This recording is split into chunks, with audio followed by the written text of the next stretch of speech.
Assalamualaikum warahmatullahi wabarakatuh. Sahabat-sahabatku semuanya, ini menjawab dari komen dari sahabat-sahabat petani pemula. Nah, setelah kita cangkul atau setelah kita cangkul ulang ataupun tidak, maksudnya itu seandainya seperti teori yang saya berikan, tanpa cangkul setelah panen ini juga bisa, atau dicangkul ulang juga bisa. Maka setelah ditanami semacam ini barusan ditancapkan, itu belum selesai. Baru setelah jangka waktu 3 atau 4 hari, ini masih 2 hari, 3 hari, maka setelah umur 4 atau 5 hari maka dikasih pupuk kandang seperti ini.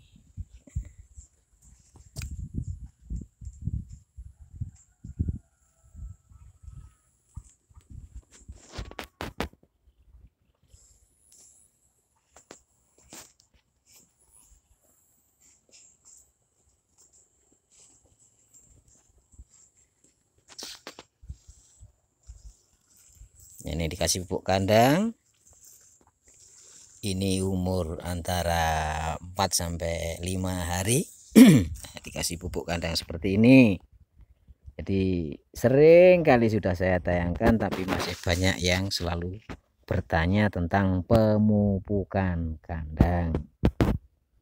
Terus ada lagi yang dari Kalimantan menanyakan tentang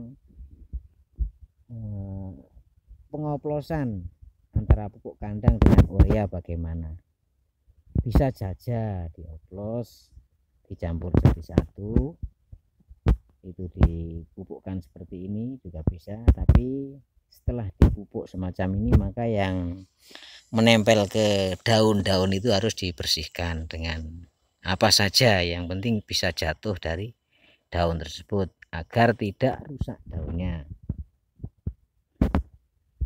Seandainya pupuk kimia seperti Ponska, NPK ataupun urea tidak punya, bagaimana Pak D cara pemupukannya? Apakah juga pemupukan 2 kali seperti pupuk kandang dan 1 kali, dan pupuk kimia 1 kali, dan jangka waktunya bagaimana Pak D seandainya tidak punya pupuk kimia? Saya jawab sama saja Mas, sama teorinya sama, jangka waktunya pun juga sama. Seperti ini, umur 4 atau 5 hari kita pupuk kandang. Setelah kita pupuk kandang, karena kita tidak punya pupuk kimia semacam urea, Ponska atau NPK, maka kita suplai dengan semprotan daun ya, pakai Grand Tonic atau Gandasil D. Ini setelah kita pupuk begini sekitar 1 hari atau besoknya, yang penting daunnya itu dibersihkan dari dibersihkan dari pupuk kandang. Setelah dibersihkan baru besoknya atau 2 hari kemudian kita semprot dengan Gandasil D. Jika ada hamanya ya, untuk antisipasi belalang ataupun ulat ya, kita beri insektisida apa saja yang berlaku di daerah masing-masing. Lalu kita tunggu setelah umur antara 10 hari sampai 12 hari. Ya, minimal itu 10 hari atau maksimalnya 12 hari. Lah kita taburi pupuk kandang kembali untuk pengganti adanya pupuk kimia tersebut.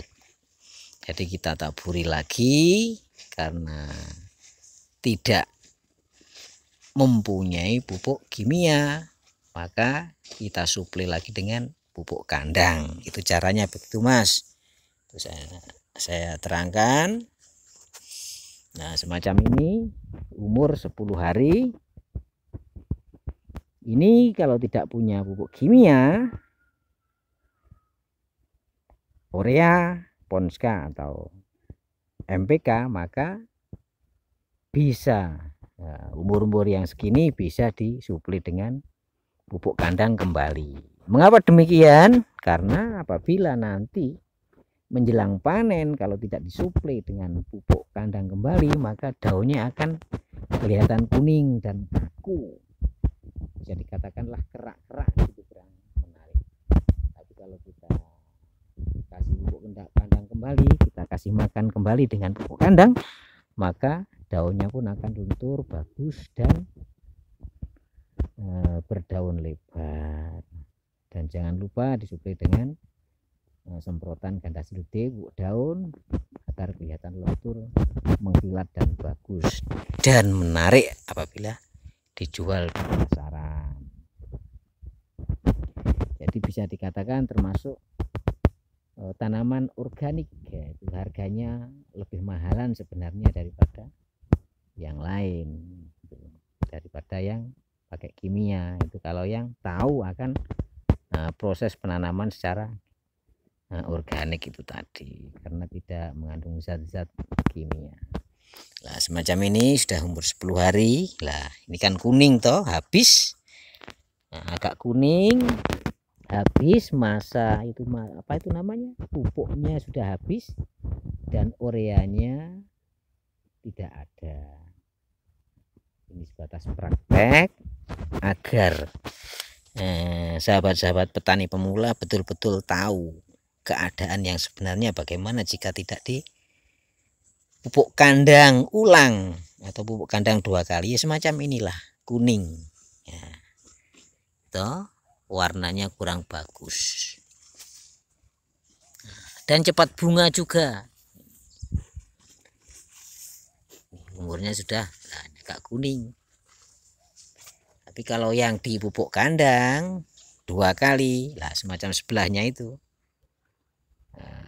warnanya hijau bagus, menarik, daunnya lebar-lebar. Jauh perbedaannya toh. Lihat tayangan ini, perbedaan kelihatan menyolok sekali. Daunnya yang sebelahnya, sebelah kanan kamera itu agak kuning, tapi yang sebelah kirinya betul-betul hijau ruyu-ruyu. Ini adalah berkah pupuk kandang yang kedua, apabila pupuk kimianya tidak punya. Demikianlah tadi dari penjelasan saya, mudah-mudahan bisa bermanfaat. Atas jawaban komen dari mas-mas petani pemula, bisa menambah wawasan dan pengetahuan baru. Dan untuk itu yang dari Kalimantan, yang mahasiswa jurusan itu SPD, juga itu masih apa namanya yang dari Kalimantan, tanya tentang gelindingan yang untuk pemadat tanaman bayam, itu fungsinya untuk apa gelindingan itu? Sebenarnya sama saja, yaitu agar tanahnya awet lembab, dan jika kena hujan bibit-bibit yang barusan ditanam tidak akan bertaburan kena hujan, akhirnya dia mengikut air, akhirnya hilang. Kalau kita tumbuk atau kita pakai gelindingan tersebut, maka dia akan ada di dalam tanah itu tadi, padat, itu maksudnya begitu. Nanti atasnya ditaburi dengan, setelah dikasih gelindingan di anu itu dipadati dengan roda yang bikinan seperti yang ada di tayangan yang dulu, 2 tahun yang dulu itu ada, maka bibit tersebut akan aman dari hama, burung-burung. Apabila ada hujan itu masih bertahan di media tanam. Kurang lebihnya mohon maaf, bila taufik wal hidayah. Assalamualaikum warahmatullahi wabarakatuh.